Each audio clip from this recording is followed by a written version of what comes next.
తెలంగాణ రాష్ట్రంలో వర్షాభావ పరిస్థితులతో ఈరోజు అటు రైతులు కానివ్వండి, ఇటు నగర ప్రజలు కానివ్వండి, అందరూ కూడా ఎంతో ఇబ్బంది పడుతున్న పరిస్థితి.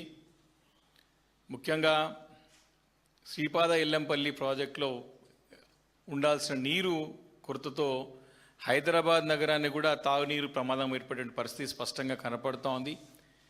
ఇప్పటికి కూడా ప్రభుత్వం దగ్గర, ముఖ్యంగా ముఖ్యమంత్రి గారి దగ్గర దీనికి ఒక కంటింజెన్సీ ప్లాన్, దీనికి ఏ రకంగా ప్రత్యామ్నాయం చూడాలని చెప్పేసి ఇప్పుడు కూడా మరి చెప్పే పరిస్థితులు లేరు. మరి ఎక్కడ కూడా దీనికి సమయత్వం అవుతున్నట్టు కూడా ప్రభుత్వం దగ్గర కనపడతలేదు. మరి కాళేశ్వరం ప్రాజెక్టు గురించి ఇప్పుడు ముఖ్యంగా గత 2 నెలల నుంచి కూడా దీనిపైన సుదీర్ఘంగా ప్రజానికంలో చర్చ జరుగుతూ ఉంది. కాళేశ్వరం యొక్క గొప్పతనం, కాళేశ్వరం యొక్క ప్రాముఖ్యత గురించి ఇప్పుడిప్పుడే అందరికీ అర్థమవుతా ఉన్నది, సంపూర్ణంగా అర్థమవుతా ఉన్నది. ఎందుకంటే రేవంత్ రెడ్డి గారు పిసిసి అధ్యక్షుడిగా ఉన్నప్పుడు ఈ కాంగ్రెస్ పార్టీ ఎలాగైనా అధికారంలోకి రావాలని చెప్పి ఆలోచన చేసి ఈ కాళేశ్వరం ప్రాజెక్టు మీద లేని పని అపోహలు సృష్టించి కాళేశ్వరం ఒక విఫల ప్రాజెక్టుగా చిత్రీకరించి ప్రజలని నమ్మించే ప్రయత్నం చేసి మరి ఓట్లు వేయించుకొని అధికారంలోకి వచ్చినటువంటి ఒక కాంగ్రెస్ సర్కార్ ఈరోజు ఇదే కాళేశ్వరం పైన ఆధారపడాల్సినటువంటి పరిస్థితి ఏర్పడ్డదని స్పష్టంగా కనపడతా ఉన్నది. గత సంవత్సరం కూడా ఎకనామిక్ సర్వే ఆఫ్ ఇండియాలో కూడా స్పష్టంగా తెలియజేసినారు. గతంలో 10-11 సంవత్సరాలలో మరి ఈ యొక్క విజయాలు అయితే పంట పెరుగుదలకు కానివ్వండి, ప్రొడక్టివిటీ పెరుగుదలకు కానివ్వండి, వ్యవసాయం బాగోగుల గురించి కానీ, రైతు ఆత్మహత్యలు తగ్గాయంటే మరి ఆ రోజు కేసీఆర్ గారు తీసుకున్నటువంటి గొప్ప నిర్ణయం మిషన్ కాకతీయ ద్వారా చెరువుల పునరుద్ధరణతో పాటు కాళేశ్వరం ప్రాజెక్టు యొక్క ఫలితమే తెలంగాణ రాష్ట్రం సస్యశ్యామలమైందని చెప్పేసి ఎకనామిక్ సర్వే ఆఫ్ ఇండియా కూడా చెప్పినట్టు మాట వాస్తవం. దీన్ని పదే వక్రీకరించే ప్రయత్నం ప్రభుత్వం చేస్తూ వస్తూ ఉన్నది. అధికారంలోకి వచ్చి దాదాపు 2.5 సంవత్సరాలు అయిపోయి ఈరోజు 31 నెల దగ్గర పూర్తి వస్తున్న సందర్భంలో ఇంకా కూడా ప్రజలకి ఏది అవసరమో రాష్ట్ర ప్రయోజనాలను దృష్టిలో పెట్టుకోకుండా రాజకీయాలకే ప్రాధాన్యత ఇస్తూ ఇంకా కూడా ఈ యొక్క కాళేశ్వరం ప్రాజెక్ట్ పైన దుమ్మెత్తిపోసే ప్రయత్నం చేస్తున్నారు. ఎంత దిక్కుమాల, ఎంత దిగజారు రాజకీయం అంటే గతం 2 సంవత్సరాలలో కూడా కాళేశ్వరంలో అనేక కాంపోనెంట్లు కాళేశ్వరంలో మరి భాగమైనటువంటి అనేక కాంపోనెంట్లు వాడుకొని మరి మంచి ఫలితాలు తెచ్చుకొని కూడా కాళేశ్వరం నిరుపయోగం అని చెప్పే ప్రయత్నం చేస్తూ ఉన్నారు. కేవలం కాళేశ్వరం అంటే మేడిగడ్డ బ్యారేజ్, అన్నారం సుందీలనే కాదు, అనేక కాంపోనెంట్లు ఉన్నాయి దీంట్లో. వీటన్నిటిని కూడా వాడుకొని 2 సంవత్సరాలు కావస్తూ ఉన్నది. ఇప్పుడు మేడిగడ్డ బ్యారేజ్ ఒక అవసరం ఏర్పడ్డది. చాలా సందర్భాల్లో మేడిగడ్డ బ్యారేజ్ దగ్గర ఎందుకు మీరు కట్టినారు అని చెప్పేసి ఇదే ముఖ్యమంత్రి రేవంత్ రెడ్డి గారు ప్రశ్నిస్తూ ఉన్నారు. ఇప్పుడు కూడా అడుగుతా ఉన్నారు. తెలంగాణ రాష్ట్రంలో ఎక్కడ చుక్క నీరు లేదు. తెలంగాణ రాష్ట్ర వ్యాప్తంగా నీటి గురించి అల్లాడుతున్నారు. ఇలాంటి విపత్కర పరిస్థితుల్లో మేడిగడ్డ దగ్గర రోజు 7 టీఎంసీల నీరు వృధాగా పోతోంది కిందికి. అంటే 1,00,000 క్యూసెక్ల నీరు రోజు వృధా పోతా ఉన్నది. ఇప్పుడు వారికి సమానం చెప్పాలా? ఎందుకు వారికి సమానం దొరికింది ఇప్పుడైనా తెలుసుకోవాలి. వాళ్ళు మేడిగడ్డ దగ్గర కట్టాల్సిన అవసరం ఎందుకు ఏర్పడ్డదని చెప్పి మరి ఇప్పుడు వారన్నా ఇప్పుడైనా జ్ఞానోదయం కావాలా, తెలివి తెచ్చుకోవాలా. ఇంకా కూడా అంత పెద్ద ఎత్తున నీళ్లు పోతున్నాయి అని చెప్పేసి అధికారికంగా ఇరిగేషన్ డిపార్ట్మెంట్లో వెలువడుతూ ఉంటే ముఖ్యమంత్రి గారు ఎంత అజ్ఞానంతో, ఎలాంటి అవగాహన లేకుండా నీళ్ళు ఎక్కడి అని అడుగుతున్నాడు. నీళ్ళు ఎక్కడికి వెళ్ళి నీళ్ళు వస్తే కదా ఎత్తుకుపోవడానికి అని చెప్తాడు.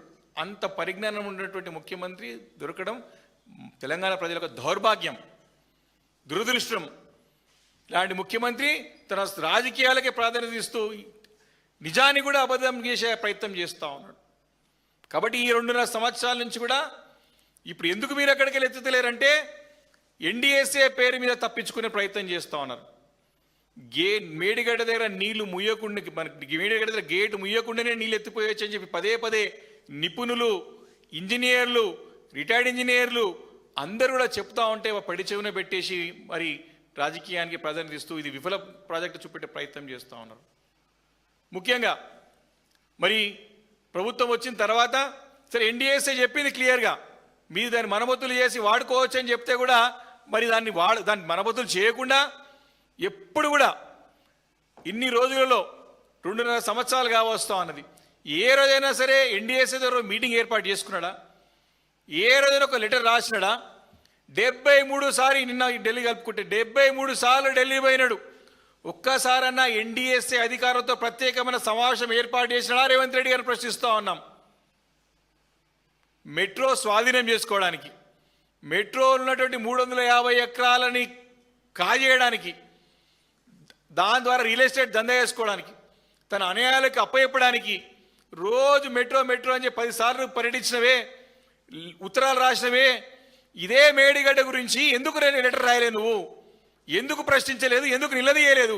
ఎందుకు మీ ఎంపీలు అడగలేదు? బీజేపీ ఎంపీలు అడగలేదు? కేవలం ఎన్డీఎస్ ఒక సాకుగా చూపెట్టి తప్పించుకునే ప్రయత్నం చేస్తూ ఉన్నాడు రేవంత్ రెడ్డి కాంగ్రెస్ సర్కార్. మీరు వచ్చిన తర్వాత మరి ఉత్తమ్ కుమార్ రెడ్డి గారు గతంలో ఆర్మీలో పనిచేసినటువంటి అపారమైన అనుభవం ఉన్నది. మరి మిలిటరీలో తనకున్న పరిచయాలతో మరి ఆ రోజు మరి మిలిటరీలో ఆర్మీలో ఇంజనీరింగ్ అనుభవం ఉన్నటువంటి కల్నల్ పరీక్షిత్ గారిని మరి కాళేశ్వరం పునరుద్ధరణకి, అదేవిధంగా ఎస్ఎల్బిసి టన్నెల్కి, ఆ ఎస్ఎల్బిసి టన్నెల్ తవ్వకాలకి ఒక సలహాదారుగా పెట్టుకున్నారు. కల్నల్ పరీక్షిత్ గారు అపారమైనటువంటి ఇంజనీరింగ్ అనుభవం ఉన్నటువంటి మిలిటరీ ఆఫీసర్ కల్నల్ పరీక్షిత్ గారిని ఈ 2 ప్రాజెక్టులకి సలహాదారుగా పెట్టుకున్నారు. మన యొక్క పునరుద్ధరణ కార్యక్రమం, కాళేశ్వరం పునరుద్ధరణ కార్యక్రమం, అదేవిధంగా టన్నెల్ గురించి, ఎస్ఎల్బిసి టన్నెల్ తవ్వకాల గురించి. మరి కల్నల్ పరీక్షిత్ గారు వచ్చి పర్యవేక్షించి మరి ఇలాంటి పరిస్థితుల్లో, మరి విపత్కర పరిస్థితి ఈరోజు, అలాంటి పరిస్థితుల్లో దాన్ని స్టడీ చేసి దాని రిపోర్ట్స్ తయారు చేసి మరి వచ్చారంటే మేము అనుకున్నాం మరి ఒక మిలిటరీ ఆఫీసర్ తీసుకొచ్చారు కదా, యుద్ధ ప్రాతిపదికన ఈ యొక్క మేడిగడ్డని పునరుద్ధరించి ఎక్కడ నీళ్ళెత్తుతారేమో ఆలోచన చేసినాం. మాకున్నటువంటి సమాచారం ప్రకారం పరీక్షిత్ గారు పూర్తిగా తన అనుభవంతో బ్యారేజీలని మరి గ్యాఫర్ డ్యామ్ నిర్మించి తప్పకుండా దీన్ని వినియోగించవచ్చు అని చెప్పి సలహా ఇచ్చినట్టు కూడా మాకు స్పష్టంగా మాకు సమాచారం ఉంది. మరి ఇదే కల్నల్ పరీక్షిత్ గారు ఈ సలహా ఇచ్చిన సలహా నచ్చక ఆయన సలహా కూడా పెడి చెవున పెట్టి మరి వారు కూడా పక్కన పెట్టినట్టు కనపడ్డది. వారు కూడా ముందున్నట్టు తన ఏ రకంగా మరి మిలిటరీ ఆఫీసర్ కాబట్టి దీన్ని ఉపయోగపడాలి, ఇంజనీర్ కాబట్టి ఏ ఇంజనీర్ ఏం ఆలోచన చేస్తాడు?